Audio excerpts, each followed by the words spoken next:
চাপ ছিল। ঠাকুর উঠে যাওয়ার পরে সবাই এসে ধরেছে রাতে হলো আমার গুরুচার ঠাকুর না বাবা পুরানো যাবে না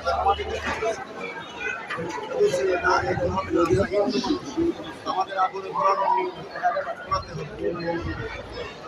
সমাজের চাপে গুরুচার ঠাকুর বাধ্য হয়েছে বাবাকে চিটাই তুলে দিয়েছে।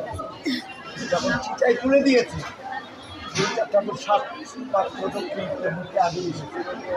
আগুন দেওয়ার পরে মানে যখন চিতায় আগুন দিয়েছে ঠাকুরের শরীর থেকে তাজা রক্ত বেরিয়ে চিতা চিতা সব তুলে গেছে।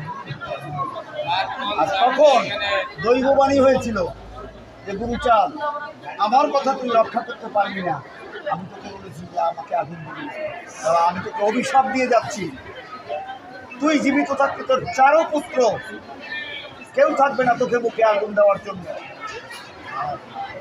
তার জন্য গুরুচাঁদ ঠাকুর জীবিত থাকাকালীন তার চারো ছেলে ঠাকুর নাতি নাতি গুরুচাঁদ ঠাকুরের নাতি শশীভূষণের ছেলে গুরুচাঁদ ঠাকুরের বড় ছেলেরা বিয়ে করার পরে মানে তার ছেলে বাচ্চা কাচ্চার বংশধর। হ্যাঁ বংশধর। আচ্ছা, তার মানে ওরা বিয়ে করার পরে নাতির ঘরের ছেলে হয়েছে বিয়ের ঠাকুর। ঠিক আছে, বিয়ের ঠাকুরের পরে বিয়ের ঠাকুর বিয়ে করেছে বিনা পানি মাকে। আমি বিয়ের ঠাকুর বিনা পানি মাকে সেখানে শান্তনু ঠাকুর আসছে দীক্ষা দিতে, ও বলছিল যে শান্তনু ঠাকুরের যে ছেলে উনি সপ্তম পিড়ি বলে গেছে এখানে। আমি ছিলাম, ফটো আছে, ফটো দিয়েছি সপ্তম সাত পিড়ি। আমি সাত পিড়ি। হ্যাঁ, পদ্মনাভ ঠাকুর এসেছিল জানেন, মানে বাংলাদেশ থেকে উনি এসেছিলেন, ওনার সঙ্গে আমার কথোপকথন হয়েছে। তো উনিও আমাকে গোসাই করে সম্বোধন করেছেন।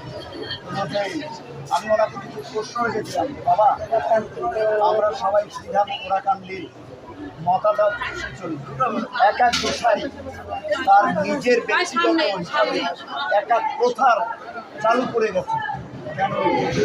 কারণ আমরা যখন সবাই এক পক্ষে একটাই মত ভিন্ন কেমন, তখন আমি কিছু উদাহরণ দিয়েছি। কোনো বাড়িতে দেখা যায় গোসাই একটা ঘটে পুজো করতে হবে, কোনো গোসাই বলে 2 ঘটে পুজো করতে হবে, কোনো গোসাই বলে 3 ঘটে পুজো করতে হবে। দেখুন এখনকার নামটা দেখি আমাদের 7 ঘট এখানটা ঠিক লেগে যাচ্ছে। এবার এক গোসাই বলে বাবা প্রণাম করবা গুরু কর ধরে, এরকম গোপাল মহারাজ